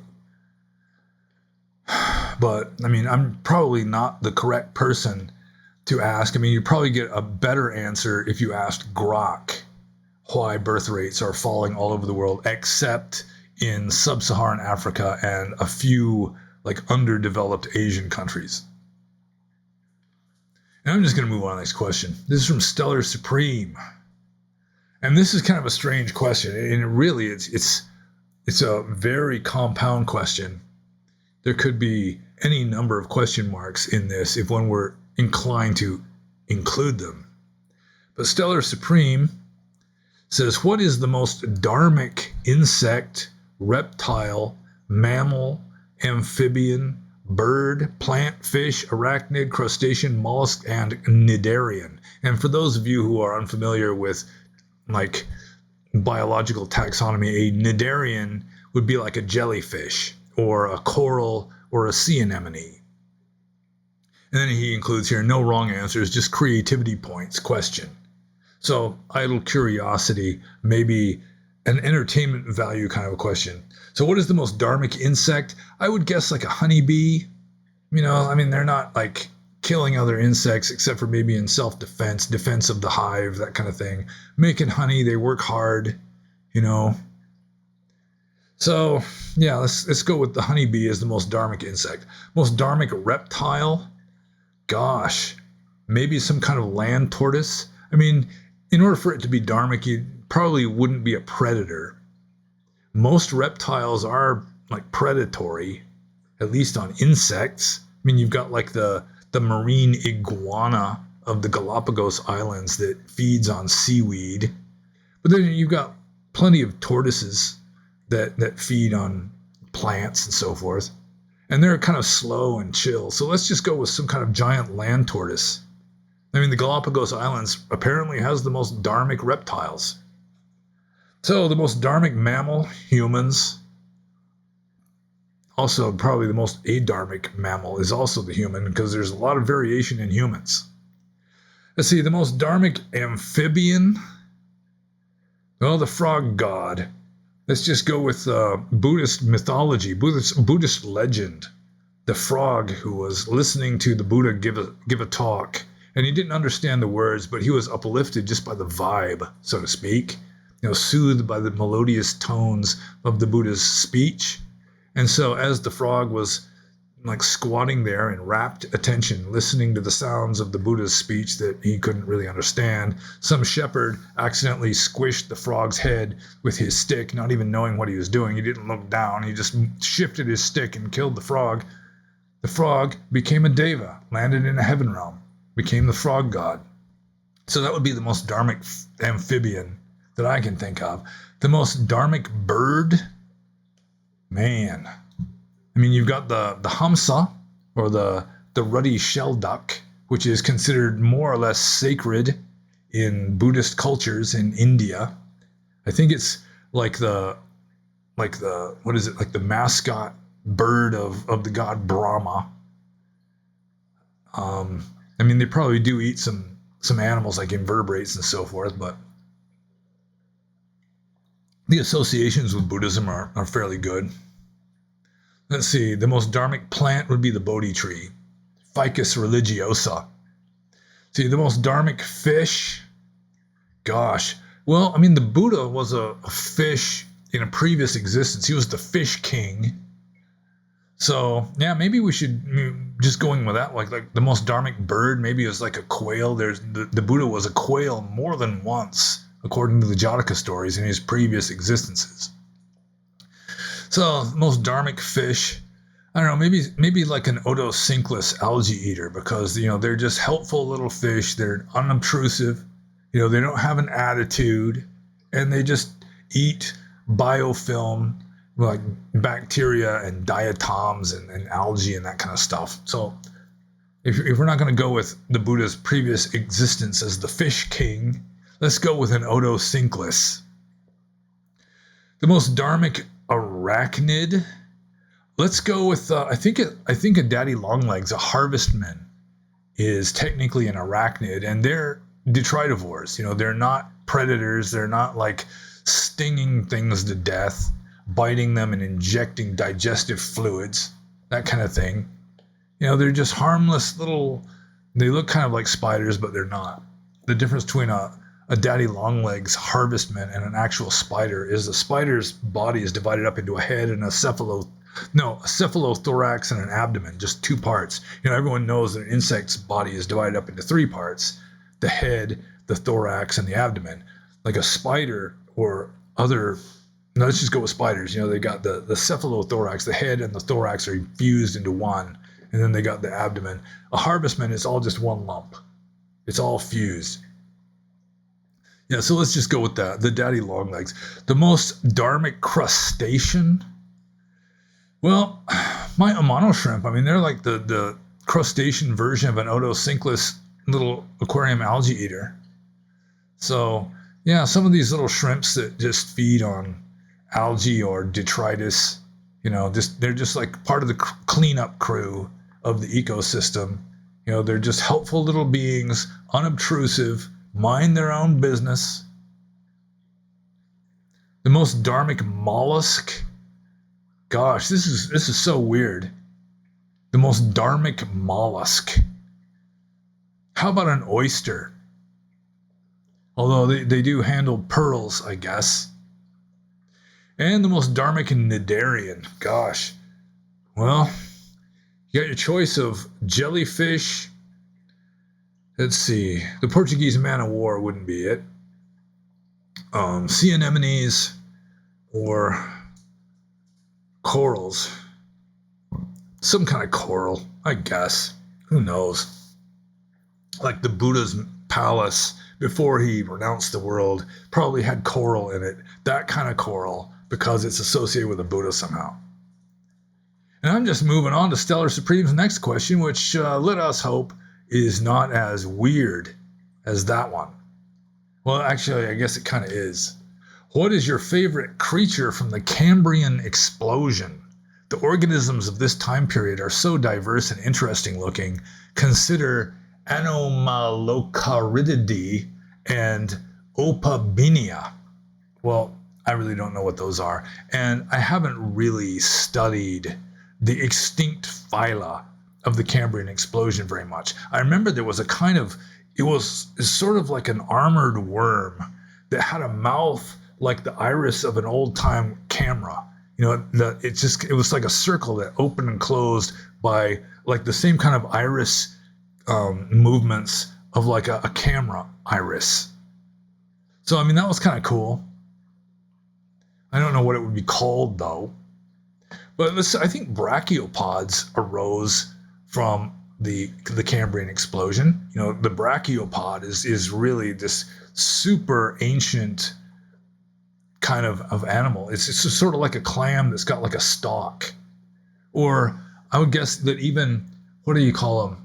The feather stars, crinoids. I would guess that crinoids arose during the Cambrian explosion. They're also like a really early sort of animal. Yeah, maybe a brachiopod or a crinoid, but it's something I don't really think about much. What's my favorite creature from the Cambrian explosion? So let's just move on to Stellar Supreme's next question, which is something entirely different. He says, can celestial nymphs get pregnant? And this is kind of based on a discussion we were having on the Discord server. And I think going with Orthodox Theravada, celestial nymphs, like in the Tawatimsa heaven realm, for example, the most famous celestial nymphs are from Tawatimsa heaven. I don't think that they get pregnant because, according to Orthodox Theravada, or so I was told by a German monk in Burma many years ago, that celestial nymphs and also the demons in hell are not real beings. They're just a kind of apparition. They're just a kind of a virtual being with no subjective experience or karma. They're just sort of a manifestation of your karma that's sort of projected out there somehow. So the celestial nymphs of Tawatimsa heaven, according to this German monk's account of like the Theravadan commentarial tradition, that they wouldn't get pregnant. They're just kind of like animated love dolls or something. But I'm kind of skeptical of that. I think just some commentator just cooked that up. So, I mean, I do not think that even in Tawatimsa heaven, you have pregnant goddesses. That I think you just manifest spontaneously as a youth. You know, you're already pretty much full grown when you just appear in a heaven realm like Tawatimsa. However, it is my understanding, based on what I've read in the Pali texts, that the heaven realm, or the Deva realm, just one level above us, the level of the four great kings, not five, the four great kings, this one level above us, the lowest level of small g gods, which includes like terrestrial deities, like tree spirits, nature spirits, this kind of stuff, they get pregnant and have children. Because I remember there's the rule against a monk like damaging green plants. It is a Pachidiya rule. It's in the Patimokkha rules. A monk is not allowed to damage green plants. And the story, which may be considerably different from the actual reason for this rule being laid down, but according to the story, there was a monk who was going to chop down a tree, and there was a tree spirit, a female, like a tree goddess, a Ruka Devi, because she was female. She lived in that tree, and she's trying to talk the monk out of cutting down her tree, and she holds out her baby. Just say, look, my baby and I live in that tree. But the thing is, the monk had like a crude mental state, apparently hadn't mastered jhana. And so he didn't even see them. He couldn't see or hear these devas. And so he accidentally, if I remember correctly, chops off the baby deva's arm with his axe. He's just swinging away at the tree. The goddess, who was irresponsible for holding her baby out in front of a swinging axe. So, I mean, there are baby small g gods, baby devas, like at the terrestrial level and up in like the Himalayas, that kind of thing, where a lot of these beings supposedly live. Then you can have pregnant devas, according to the texts. But, I mean, if you're going to reject the authority of the texts, then, I mean, what are you going with even talking about celestial nymphs? I mean, you have personal experience of them, I suppose. So, I think I'm just going to move on to the next question. This is from Arain. And Arain says, when did the Egyptian religious timeline begin in relation to the start of Buddhism? So this is another ancient Egypt question.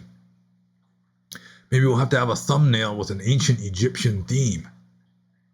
Arain says, when did the Egyptian religious timeline begin in relation to the start of Buddhism? Well, the ancient religious timeline began in prehistoric times, whereas the start of Buddhism was, 5th or 6th century BCE. So during the Buddha's lifetime, I think like the Great Pyramid of Giza was already, it was like, at least 2,000 years old.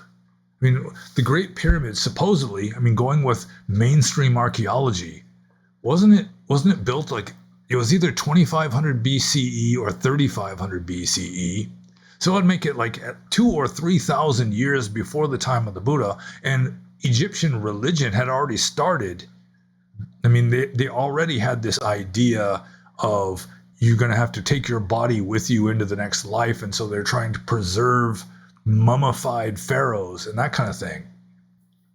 Some people out there think that the pyramids were not burial tombs, just partly because they've never found the remains of, a mummy or anything in these pyramids. Although they did find like a mummified foot in one. But I mean, the main reason, it's fairly well documented, even in like ancient Egyptian inscriptions, that these were burial tombs. And the reason why you haven't found like a mummy, like an intact mummy inside of a pyramid, is because all of these pyramids were plundered thousands of years ago.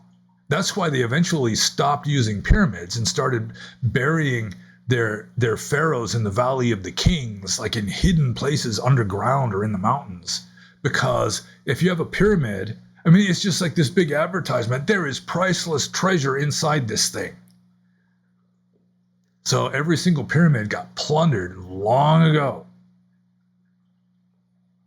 So when did the Egyptian religious timeline begin in relation to the start of Buddhism? Well, literally it would be thousands of years before the time of the Buddha.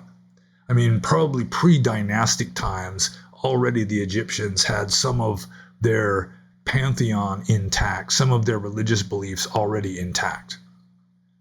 When exactly is hard to say, because it would be literally prehistoric, but it would be thousands of years before the advent of Buddhism. So let's just move on to Arian's second question. Is there one word that describes what their religion was called over such a long span of time? Well, what the Egyptians themselves called their religion, I don't know. It might just be like the ancient Egyptian equivalent of religion, because that was it. That was their religion. From a modern point of view, I don't think there's one word that would describe ancient Egyptian religion. That would be it. It'd be 3 words: ancient Egyptian religion. If you were forced to use just one word, then like Egyptian. But then modern Egyptian religion is Islam. And then there was like a Christian period between the like early ancient Egyptian polytheism, the little experiment with just worshiping the sun god, back to Egyptian polytheism, and then you had like Christianity and then Islam. Maybe a little bit of the classical religion and some of the classical religion got added into Egyptian religion when the pharaohs started becoming Macedonians or Greeks, the Ptolemaic dynasty. So one word that describes their religion was called over such a long period of time, just Egyptian, I guess. So Arian's third question. It seems like the ancient Egyptian religion was the complete opposite of Buddhism when you compare the main tenets. Is this true, or can you come up with another religious school that contradicts Buddhism even more? I'm thinking of their veneration of the soul versus no self, their burial practices that attempt to preserve the body and material possessions forever versus impermanence, and renunciation of materialism, their goal of the soul reaching the field of reeds, where they achieve some kind of immortal heaven realm for the soul, their polytheism, etc. Well, gosh, this is kind of a difficult question. What religion is the most opposite to Buddhism is like the short form of this question, I think. I think that's what this question boils down to, was the ancient Egyptian religion the farthest from Buddhism that has existed, or was there a religion even more different from Buddhism than the ancient Egyptian religion? And I have said already, with regard to the earlier questions about ancient Egypt, that really I have not found a whole lot of genuine wisdom in ancient Egyptian religion. Much like I never really found a whole lot of wisdom in the Old Testament either. I mean, Ecclesiastes, you get some like superficial worldly wisdom, like in Proverbs, that kind of thing. But let's see here. I don't think there's any religion that would be the complete opposite of Buddhism. They would believe the opposite of Buddhism on every point. Like polytheism, that's mentioned on the list here. I mean, Buddhism also it accepts the existence of a multitude of deities. I mean, even more than Egypt, probably, because they're just like essentially just an infinite number throughout the cosmos. There's just countless superhuman beings out there, most of whom don't give a damn about us, don't pay any attention to us. So, see, veneration of the soul versus no self, and most religions believe in an eternal soul. Buddhism is one of the few exceptions with regard to that. The burial practices, in Buddhism, it was largely cremation, especially for monks. Like in Burma, monks and the parents of monks are cremated while lay people are buried. But gosh, Buddhism puts a lot more emphasis on impermanence. That's for sure. See, the goal of the soul reaching the field of reeds where they achieve some kind of immortal heaven realm for the soul. Yeah, I guess, the approach I would take to answering this question is just try to think of a religion even more different from Buddhism than the ancient Egyptian religion. And maybe sort of like you'd have to have like an amoral religion. And there have been plenty of amoral religions. With regard to ancient Egyptian religion, I'm not even sure if they had like moral precepts. Like don't kill, don't steal, don't lie. Don't commit adultery, the basics that most religions have. I really don't know enough about ancient Egyptian religion to even know what their basics were with regard to ethical conduct. The pharaohs were the ones that were getting their main shot into immortality, and they were commanding armies and so forth, marrying their own sisters, that kind of thing. So it could be that you could be even more different if you got into just an amoral kind of religion, sort of like the cult of the emperors in ancient Rome. I'm not sure what kind of ethical conduct there would be. Especially you got somebody like Caligula declaring himself a god, and you like requiring people to venerate him, to offer incense at his altars and so forth. Something like that would probably be farther from Buddhism than an Egyptian religion that really was a religion that kind of, it sort of stabilized society. It added a kind of cultural structure to society that kind of strengthened the culture, that kind of thing. So, yeah, maybe some kind of really warlike religion, like the religion of the ancient Huns. I think their symbol of their god, they didn't really have statues because they just really probably couldn't even make statues very well. I have read that, their like shrines or their religious imagery was essentially just a sword stuck into the ground.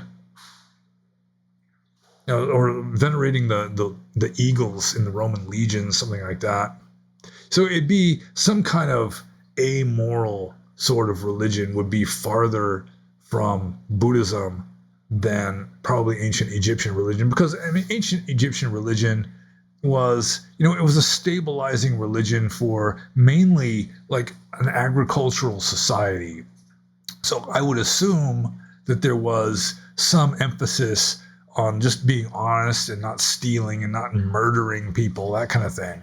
Whereas some more primitive kind of religions, more barbarous sort of religions that were amoral, or, like the cult of the emperors, again, especially if you've got like some sociopathic kind of egomaniac sort of emperor who's got some kind of cult going, then yeah, that would be more different from Buddhism, I think.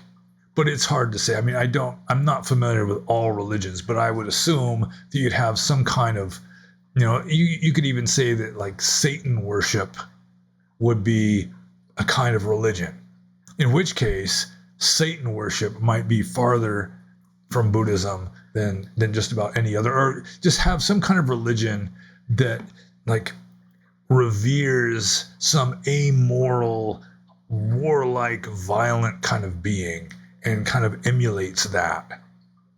But exactly which religion goes farthest from Buddhism, is the most different from Buddhism, I mean, I would have to do some considerable research and get back to you on that one.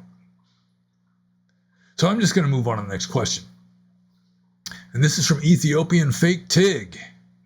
And I'm going to finally check and make sure we are recording, and yes, we are indeed. That's good. Ethiopian Fake Tig says, in one sutta, there are stories of the Buddha meeting some Brahmin, and one of them treating him badly, and some spirit appearing before them to smite the young ignorant Brahmin, since the Buddha asked him a simple question about his chase, I don't know what that means, that he couldn't answer. If spirits recognize the Buddha as a Tathagata, and very bizarre occurrences like these happen, why do so many people who meet the Buddha never see anything special about him? There are countless stories of people questioning him and doubting his enlightenment, but there are also many things that are otherworldly that happen all around him. I can't seem to reconcile that. Well, I mean, when I first looked at this question, like when I was cutting and pasting it onto the list here, it struck me as a question asking why so many people treated the Buddha as though he were just an ordinary person, whereas like devas, higher beings, treated him with reverence. And the answer to that, I mean, just within a Buddhist context, you could say that devas, they have some mind reading ability. They can see subtle things that humans can't see. And so even if they have a mind reading ability and they just look into the Buddha's mind, look into his spirit, and it's just like this unreadable void. Like in the text, it does say that when a Buddha is like deep in meditation, even the gods don't know what his mind is resting upon. It's like they're just hit this wall or just sort of this empty space.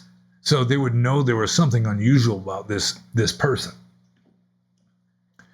I mean, if we're going with Buddhist tradition, it doesn't make much sense. It's the Buddha, according to Buddhist tradition, according to the commentaries, he was like 27 feet tall, which is just impossible. So, I mean, why would Brahmins be like insulting the Buddha? If he was 27 feet tall, you shaveling, you skinhead, this kind of stuff. And no. Or like in the beginning of the Samanyapala Sutta, where King Ajatasattu wants to meet the Buddha. So the doctor, Jivaka, takes King Ajatasattu to meet the Buddha. And when they get to where the Sangha is assembled, Jivaka doesn't know which one is the Buddha. And so, I mean, Ajatasattu, King Ajatasattu, doesn't know which one is the Buddha. And so Jivaka points him out as he's the one, facing east. I don't remember what direction he's facing, leaning against that pillar. He's sitting back against that pillar over there. He doesn't say, oh, he's that gigantically huge one up there. But with regard to spirits recognizing the Buddha as the Tathagata, I mean, they can see things that ordinary people can't see. They're more sensitive. They've got the divine eye and so forth. They maybe see this blazing aura or whatever. But I mean, you're getting into the realm of, legends and mythology and so forth that, I mean, it's like an academic thing. Let's see. So where's the actual question mark? Before I move on, I should at least make sure. Here it is. If spirits recognize the Buddha as a Tathagata and very bizarre occurrences like these happen, why do so many people who meet the Buddha never see anything special about him? Well, with regard to devas and humans, yeah, it's sort of like that, where the devas have a more spiritual eye. They can see subtleties that some crude human can't see. But I mean, this getting more towards like ordinary human beings, like Neem Karoli Baba up there. I mean, he was like an extremely highly advanced human being spiritually. He was like a spiritual Superman, in my opinion. And according to the testimonies of many people, including Ram Dass, who I consider to be an honest human being, he could do just these amazing feats, that would be called miracles, psychic powers, that kind of thing.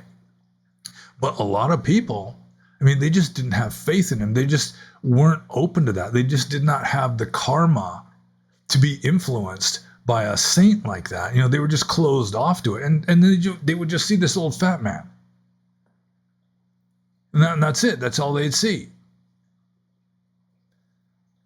And sometimes Neem Karoli Baba or Maharaji, I mean, he would just kind of like make sure they wouldn't see. I mean, it was like he knew that they weren't going to see anything, and he would just do things that would trigger them, just for whatever reason.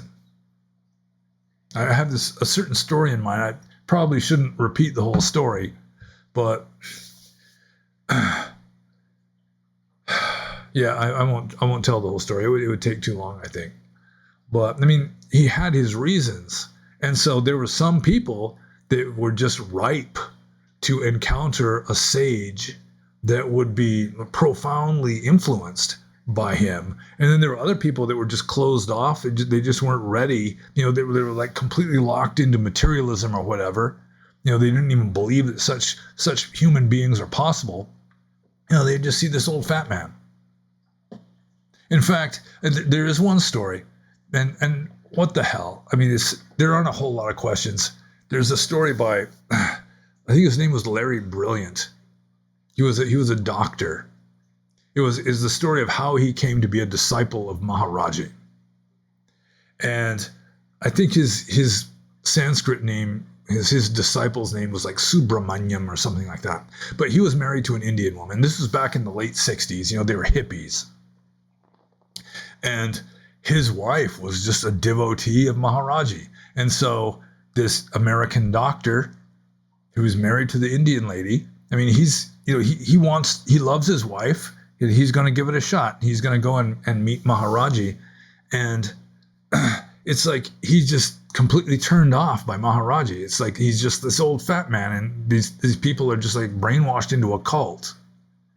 And so finally, he just kind of calls in sick one day. He just doesn't show up. He gives the excuse, I'm not feeling well. I think I'll just stay at the hostel or the hotel or whatever. And he just kind of goes for a walk around this lake. And he's just sort of soul searching, so to speak. He thinks, my wife, she's like brainwashed into this cult. It's like my marriage is going to come to an end over this. What should I do? And then he thinks, it's like he does something kind of experimentally. For the first time since he was a kid, he actually prays. It's like, God, give me a sign. And then he's like looking around for like a rainbow or something, and nothing happens. So finally he just goes back home. And the next day he's just going to go and have it out with Maharaji and just say goodbye and go back to America. Because Maharaji had just been ignoring him the whole time. Ever since he got there, he'd been there for like a week at least. Maharaji had hardly even looked at him. So this young American doctor, he goes one last time. He gets there before anybody else. He just wants to have it out with him. And I should say that before I get to Maharaji meeting with him, that one thing that used to bug this doctor more than anything else was people bowing and touching Maharaji's feet. It's just to an American, like groveling like that. It just rubbed him the wrong way. He did not like to see it. So anyway, he gets there early. Maharaji hasn't come out yet out of his little cabin. And people had already offered some fruit, and there was an apple that had fallen off the platform and was on the ground. So he's just going to pick it up and put it back onto the platform. He reaches out to pick up this apple, and that's exactly when Maharaji comes out and puts his foot on top of this doctor's hand. And so the doctor is in this position that he always hated to see the most, touching Maharaji's foot. He's down on his knees, touching Maharaji's foot. So then Maharaji just sits down and he starts talking with this doctor, and he asks him, like, why weren't you here yesterday? Did you go to the lake? And this doctor, I mean, when Maharaji says lake, he gets like this weird feeling, like there's this surge of energy starting to go through him. And then Maharaji is just kind of toying with him a little bit. And he says, what did you do at the lake? Did you go swimming? And the doctor says, no. And did you go boating? And the doctor says, no. And then Maharaji says, did you go horseback riding? And the doctor says, no. And then Maharaji leans over and says very quietly, looking intently at him, did you talk to God? Did you ask for something? And this doctor had asked for a sign, and he hadn't told anybody about this. There's no way Maharaji could have known this through ordinary means, according to the story here. And he said it was just like, he just fell to pieces. I mean, he starts like crying like a little kid. And Maharaji is like stroking his beard because he's a hippie doctor. You know, so he's like, Maharaji is just kind of like pulling on his beard and just saying over and over again, did you ask for something? Did you ask for something? And he's just crying and crying. And by this point, other devotees have arrived, and they're all just sort of like kind of putting their hands on his back and just kind of caressing him a little bit, you know, just kind of lending support, because most of them had gone through a similar event where their mind just gets completely blown wide open by some inexplicable miracle performed by Maharaji.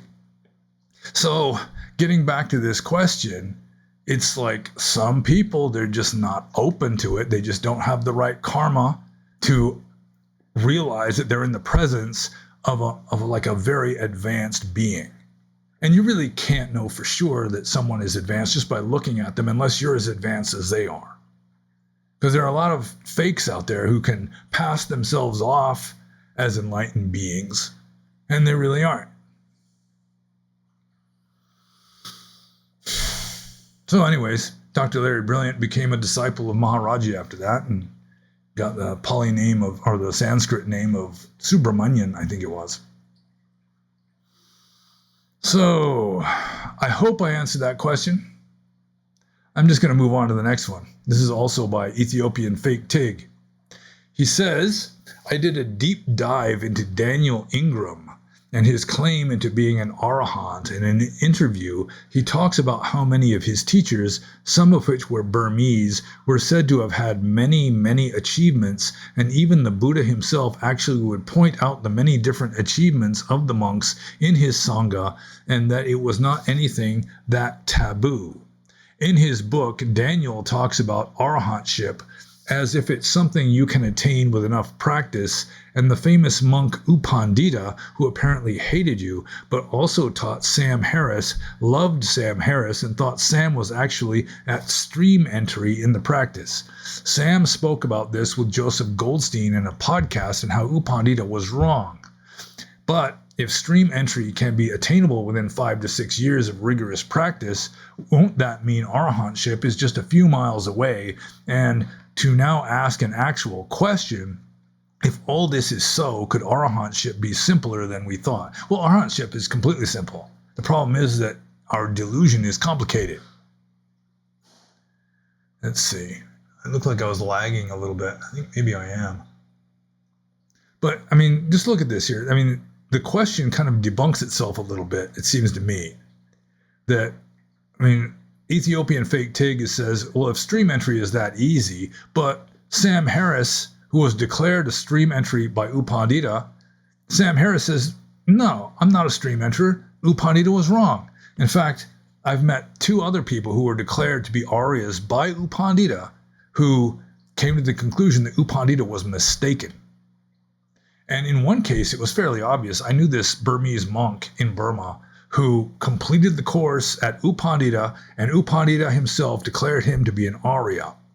And he actually believed he was an Arya for a while, although it would be pretty obvious to most people that he wasn't, because he was very crusty. I mean, he gave me the insight that hate and anger are very different, because he would just seethe with hatred for certain people while not really being angry. It's just when he's talking, you could just see the muscles clenched in his cheeks as he's talking through gritted teeth at this person that he just despised. But U Pandita declared him to be an Arya, and this monk thought, well, maybe I really am an Arya, up until he finally had enough intelligence and objectivity and common sense to realize that he wasn't really one. And the other person who was declared to be an Arya by U Pandita, who realized that he was wrong, that I have met, was Pa'ausiado. Pa'ausiado, also as a relatively junior monk, went to U Pandita, went to Pandita Rama, or maybe this was when U Pandita was still at the Rangoon Mahasi Center, and he finished the course, was declared to be a Sotapanna, and in that case, Pa'ausiado knew right away that, no, I'm not a Sotapanna. So, I mean, U Pandita churned out a lot of fake Aryas. The Mahasi tradition churns out fake Aryas. I mean, I won't go so far as to say all of them are fake, but I mean, the Mahasi tradition, it used to actually hand out a diploma. When you finished the course, then they just assumed that you were already like at least a Sotapanna. You were literally an Arya, like a Buddhist saint. But I mean, there was one teacher, I heard about this, one teacher at the Mahasi Center. And if you're a teacher, then you pretty much have to be an Arya. It's weird. In order to be a teacher of the Mahasi tradition, you have to be an Arya, at least like at the Mahasi Center, the main Mahasi Center itself. And then one fine day, he went into the office and stole a bunch of money and disappeared with one of the female meditators. Supposedly an Arya. So just because U Pandita, or just the Mahasi tradition in general, considers someone to be a stream enterer, then it doesn't really mean very much. So, I mean, that kind of undermines the whole question here. If stream entry can be attainable within 5 to 6 years of rigorous practice, won't that mean arahantship is just a few miles away? And if this is so, could arahantship be simpler than we thought? I mean, again, people are, they kind of overlook the fact that I don't even consider the 4 stages of Aryahood to be likely to be genuine, to be authentic teachings of the Buddha. I just don't think so. Like the Samanyapala Sutta that I mentioned, where it's talking about the fruits of like the monk's life in ascending order. It starts with, you get more respect and this kind of thing, and it goes all the way up to enlightenment. The 4 stages of arahantship are not even mentioned. So, I mean, a stream enterer probably was kind of like just someone who had just like a new convert to Buddhism. They had started interpreting life along spiritual lines, that kind of thing. In my opinion. So this whole question is just kind of this weird academic sort of question based on declarations by U Pandita that even the question itself indicates was probably a false conclusion jumped to by U Pandita. And U Pandita really did despise me. He didn't like me at all when I was there. I was told he didn't like Westerners in general unless they spoke fluent Burmese. Maybe I was just kind of like a tall Westerner too, so maybe he just didn't like that. I'm not sure exactly. It's in my recent book.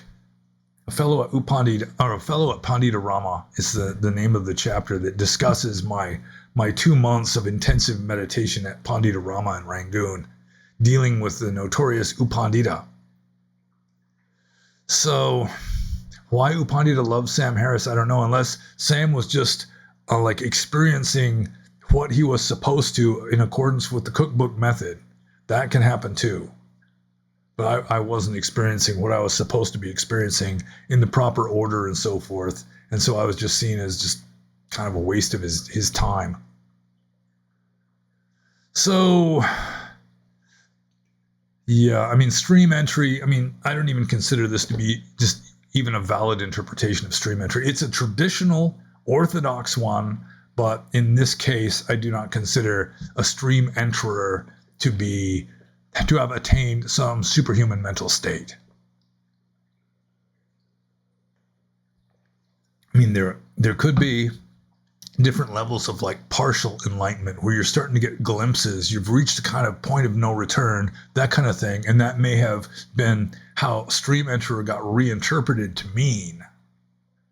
But I don't think that it was originally taught by the Buddha himself for various reasons. Arahantship. I mean, just because Daniel Ingram declares himself to be an Arahant doesn't mean that Daniel Ingram was an Arahant any more than Sam Harris was a Sotapanna. I mean, Daniel Ingram just brags about how enlightened he is.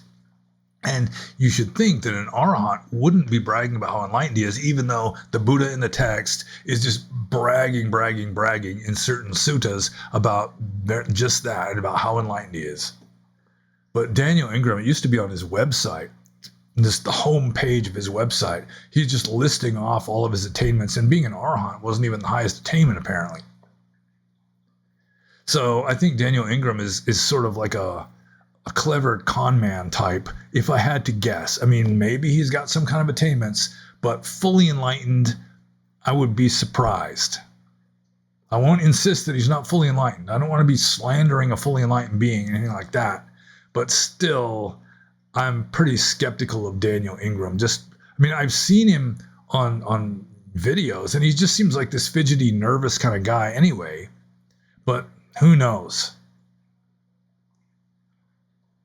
But Arahantship, I mean, if Arahantship were so easy, there'd be a hell of a lot more Arahants in this world, seems to me. Most people just aren't ready for it. They don't even want it.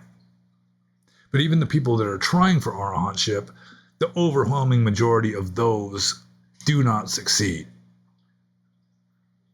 Just because they're just not right for it yet. I mean, it's hard to blame Buddhism for that. It's just that most people just deep down, they just want to stay in samsara. It's not like we're not enlightened because we're not trying hard enough to become enlightened. We're unenlightened right now because we're continually trying to stay unenlightened. So that's this. That whole question is just kind of a strange kind of conditional, sort of a conditional, traditional kind of question based partly on what is declared to be a falsehood in the question itself, and then comparing that with something different that also is conjecture. And so I'm just going to move on to the next question, which is the last question. Also by Ethiopian Fake Tig. He got in under the wire today. So here's the question. There is a lot of confusion about jhana due to Buddhaghosa, who apparently thought it was a 1 in a million kind of experience, but in the suttas, even first jhana is described as something very easy that the Buddha would sometimes experience as a child. Was Buddhaghosa just wrong, or could jhana really be something that rare?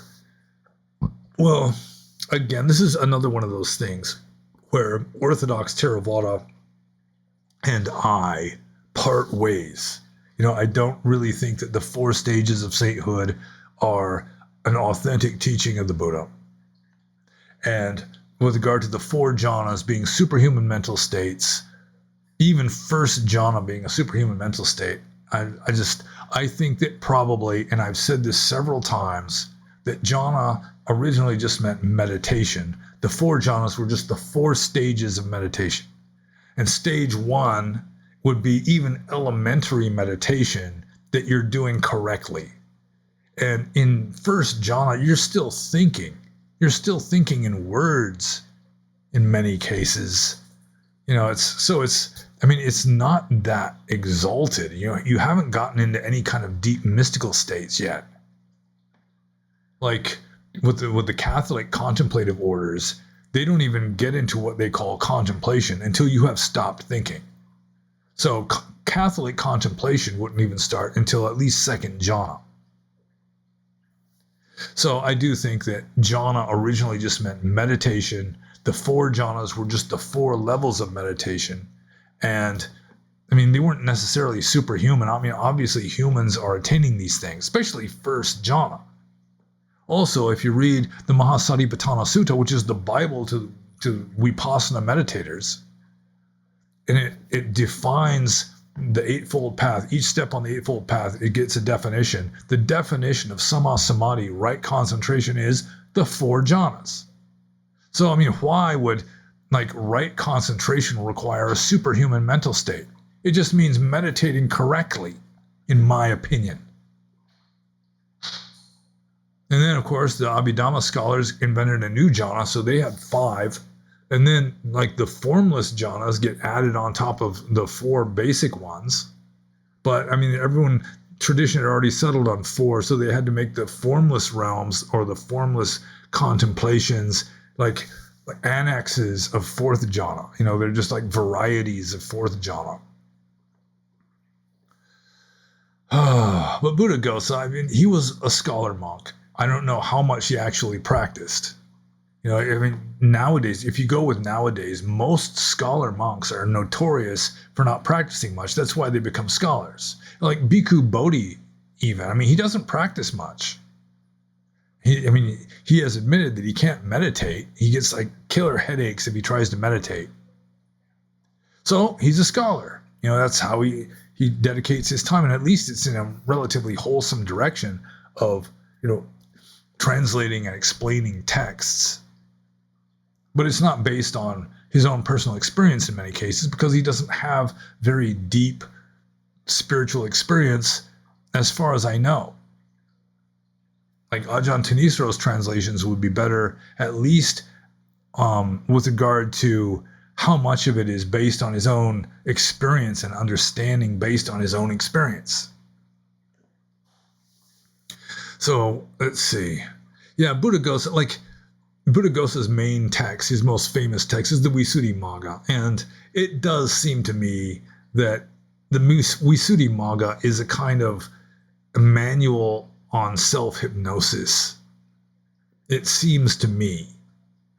I could be wrong. I know more about hypnosis than most meditators do. My father was a hypnotist, among other things.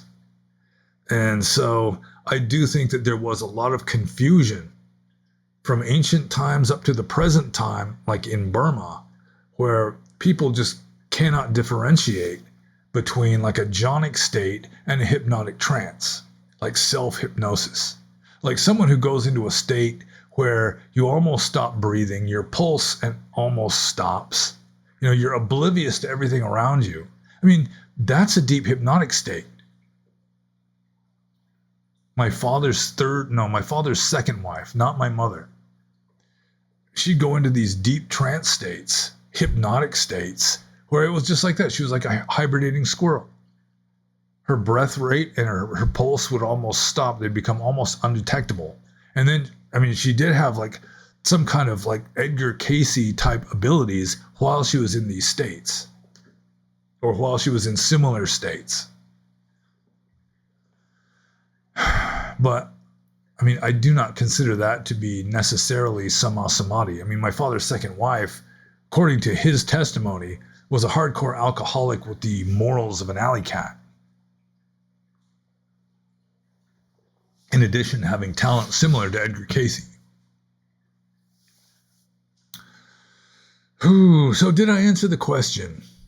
Was Buddhaghosa just wrong? I think Buddhaghosa was wrong with regard to a lot of things. The commentarial tradition is just laughably wrong with regard to a lot of things. Sometimes they're just making guesses, but they won't admit that they're guessing. Sometimes they're just cooking stuff up. So let's just get to make sure that I answered this question.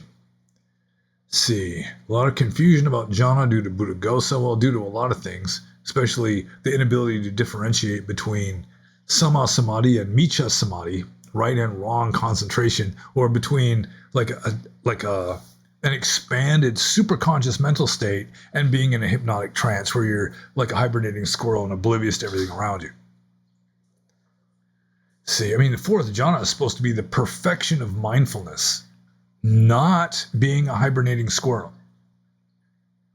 Even a hibernating squirrel who is channeling or whatever. So Yeah, I do think that the 4 jhanas were originally just the 4 stages of meditation, with first jhana just being like elementary meditation that you're doing correctly. But that's not what tradition says. So I am a heretic. I make no secret of the fact that I do not believe everything in the texts. So I guess we're done. Might as well be done. And so, as I should always say at the beginning, and pretty much never do, if you have any questions you think I can answer, especially with regard to Dharma in the broadest sense of the term, then feel free to ask in the comments below. No more than 3 questions per person per episode, please. And like and subscribe if you've not done so already, and check out my URL links, which includes the Amazon link to my new book, which is largely autobiographical with regard to my life as a monk. And be happy.